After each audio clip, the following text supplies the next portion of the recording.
Bismillahirrahmanirrahim. Assalamualaikum warahmatullahi wabarakatuh.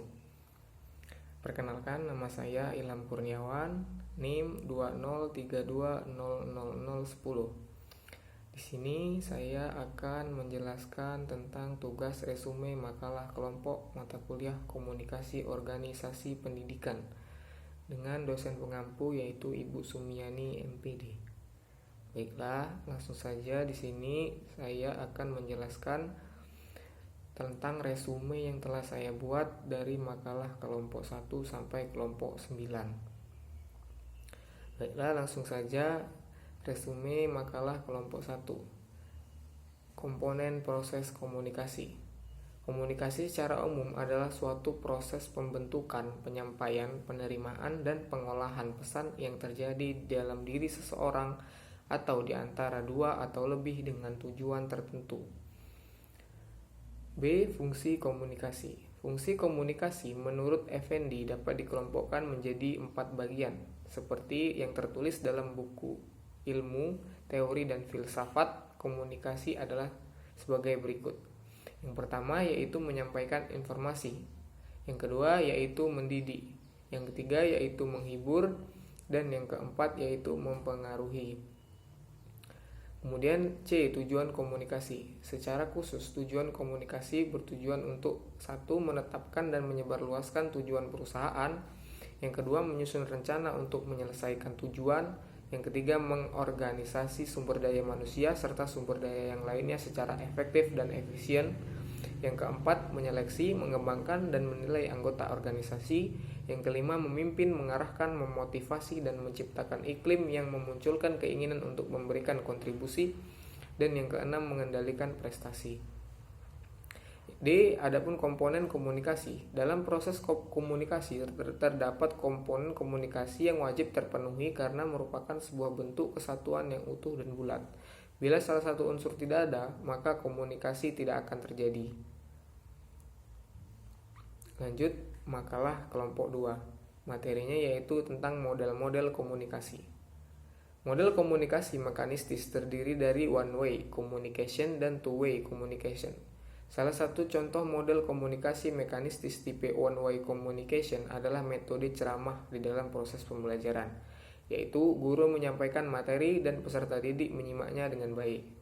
Yang kedua, model komunikasi psikologis. Model komunikasi psikologis menerangkan bahwa dalam proses komunikasi yang terlibat bukan hanya faktor fisik semata, tapi aspek psikologis setiap individu turut memegang peranan penting dalam proses komunikasi. 3. Model komunikasi interaksional. Para peserta komunikasi menurut model interaksional adalah orang yang mengembangkan potensi manusiawinya melalui interaksi sosial, tepatnya melalui pengambilan peran orang lain atau role taking. Yang keempat, model komunikasi pragmatis. Model komunikasi ini akan efektif dalam memecahkan kendala belajar bila guru dapat mendesain, memanfaatkan, dan mengelolanya dengan baik. Lanjut makalah kelompok 3, yaitu materinya jenis-jenis komunikasi. Berdasarkan cara penyampaian informasi dapat dibedakan menjadi 2, yaitu komunikasi verbal atau lisan yang terjadi secara langsung serta tidak dibatasi oleh jarak, di mana kedua belah pihak dapat bertatap muka. Contohnya dialog 2 orang yang terjadi secara tidak langsung akibat dibatasi oleh jarak. Kemudian yang kedua yaitu komunikasi nonverbal atau tertulis. Naskah yang biasanya digunakan untuk menyampaikan kabar yang bersifat kompleks, gambar dan foto akibat tidak bisa dilukiskan dengan kata-kata atau kalimat. Kemudian komunikasi berdasarkan perilaku. Komunikasi berdasarkan perilaku dapat dibedakan menjadi yang pertama komunikasi formal, yaitu komunikasi yang terjadi di antara organisasi atau perusahaan yang tata caranya sudah diatur dalam struktur organisasinya. Yang kedua yaitu komunikasi informal, yaitu komunikasi yang terjadi pada sebuah organisasi atau perusahaan yang tidak ditentukan dalam struktur organisasi serta tidak mendapatkan kesaksian resmi yang mungkin tidak berpengaruh kepada kepentingan organisasi atau perusahaan. Yang ketiga, komunikasi nonformal, yaitu komunikasi yang terjadi antara komunikasi yang bersifat formal dan informal. Yang ketiga, komunikasi berdasarkan kelangsungannya. Berdasarkan kelangsungannya, komunikasi dapat dibedakan menjadi komunikasi langsung, yaitu komunikasi yang dilakukan secara langsung tanpa bantuan perantara orang ketiga. Yang kedua, komunikasi tidak langsung, dan yang keempat yaitu komunikasi berdasarkan maksud komunikasi. Berdasarkan maksud komunikasi, ini dapat dibedakan menjadi 4. Yang pertama yaitu berpidato, yang kedua memberi ceramah, yang ketiga wawancara, dan yang keempat memberi perintah alias tugas. Dengan demikian jelas bahwa inisiatif komunikator menjadi hal penentu. Demikian pula komunikator yang memegang peranan kesuksesan proses komunikasinya. Yang kelima, komunikasi berdasarkan ruang lingkup. Berdasarkan ruang lingkup, komunikasi dapat dibedakan sebagai berikut. Yang pertama, komunikasi vertikal yang terjadi dalam bentuk komunikasi dari pemimpin kepada anggota. Yang kedua, komunikasi horizontal yang terjadi dalam ruang lingkup organisasi atau perusahaan. Yang ketiga, yaitu komunikasi diagonal yang terjadi dalam ruang lingkup organisasi atau perusahaan, yang diantara orang-orang memiliki kedudukan berbeda pada posisi tidak sejalur vertikal. Yang selanjutnya yaitu komunikasi eksternal, komunikasi yang terjadi antara organisasi atau perusahaan dengan pihak masyarakat di luar organisasi atau perusahaan tersebut. Yang keenam, komunikasi berdasarkan jumlah yang berkomunikasi. Komunikasi berdasarkan jumlah yang berkomunikasi dapat dibedakan menjadi beberapa, yaitu yang pertama komunikasi perseorangan, yang kedua komunikasi kelompok, dan yang ketiga komunikasi campuran. Yang ketujuh yaitu komunikasi berdasarkan peranan individu. Dalam komunikasi ini peranan individu sangat mempengaruhi kesuksesan proses komunikasinya. Yang pertama, komunikasi antar individu dengan individu lain. Yang kedua, komunikasi antar individu dengan lingkungan yang lebih luas. B. Bentuk pesan. Ada beberapa bentuk pesan. Komunikasi dalam kehidupan manusia terasa sangat penting dengan adanya bentuk pesan. Karena pesan disampaikan melalui media yang tepat, bahasa yang dimengerti, kata-kata yang sederhana dengan sesuai maksud, serta tujuan pesan itu akan disampaikan dengan mudah dan dicerna oleh komunikan. C. Sifat pesan. Pesan satu sisi atau one side. Pesan satu sisi ini adalah teknik penyampaian di mana komunikator hanya menyampaikan pesan yang mendukung komunikasi saja. Sedangkan pesan dua sisi, selain pesan yang bersifat mendukung, juga disampaikan counter argumen, sehingga penerima pesan diharapkan menganalisa sendiri pesan tersebut. D. Segi struktur dalam organisasi. Dalam menentukan struktur organisasi, diperlukan hal-hal yang perlu diingat. Yang pertama, penentuan kejelasan tugas. Yang kedua, adanya kejelasan garis koordinatif dan atau instruktif dalam struktur. Yang ketiga, sesuaikan dengan kebutuhan untuk membantu mencapai target perusahaan. Selanjutnya makalah kelompok 4, adapun materinya yaitu jenis-jenis komunikasi. Komunikasi secara umum adalah proses pengiriman dan penerimaan informasi atau pesan antara dua individu atau lebih dengan efektif sehingga bisa dipahami dengan mudah. Jenis-jenis komunikasi. Komunikasi menurut bidang lingkungan kerjanya dapat dibagi sedemikian rupa. Yang pertama, gaya komunikasi pasif.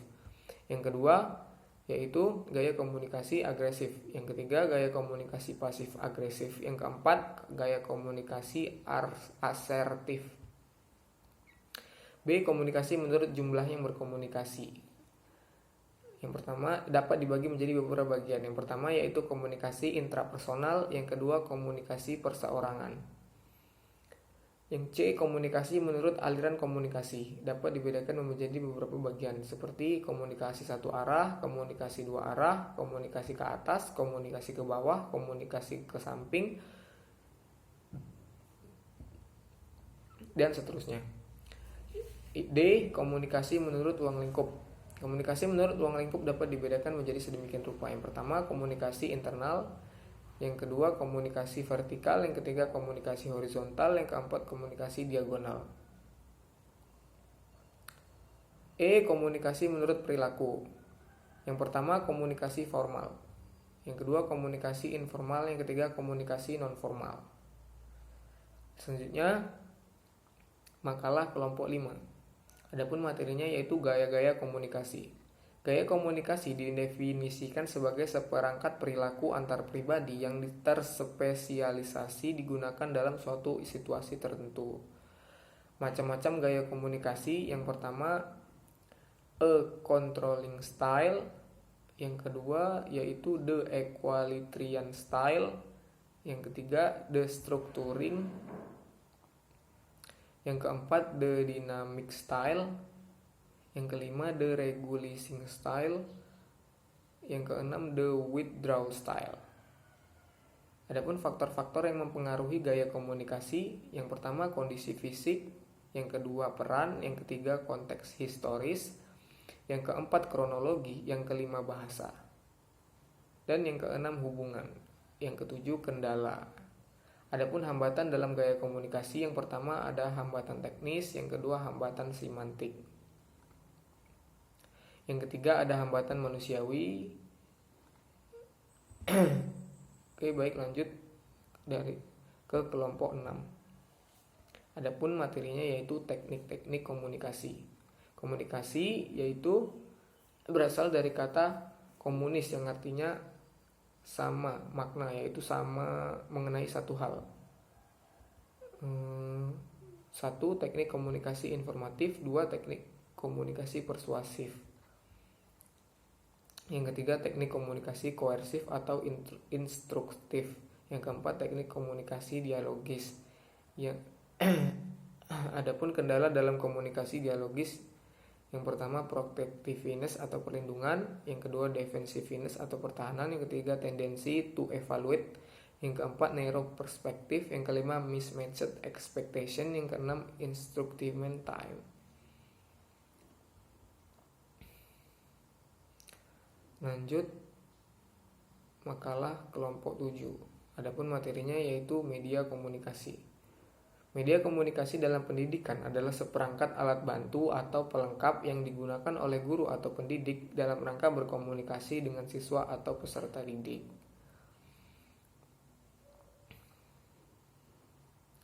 Manfaat media komunikasi dalam pendidikan, yang pertama memperjelas penyajian pesan agar tidak terlalu bersifat verbalitas. Yang kedua, mengatasi keterbatasan ruang.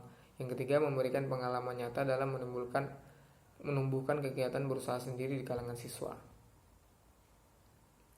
Lanjut makalah kelompok 8 dengan materi jaringan kerja komunikasi. Jaringan komunikasi merupakan suatu pola yang teratur dari hubungan antar individu yang dapat diidentifikasi sebagai pertukaran informasi yang dialami seseorang di dalam sistem sosialnya.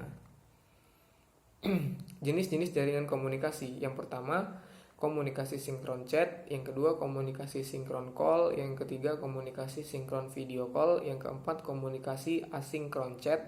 Yang kelima, komunikasi asinkron video. Yang keenam, komunikasi kelompok. Yang ketujuh, komunikasi jaringan kerja.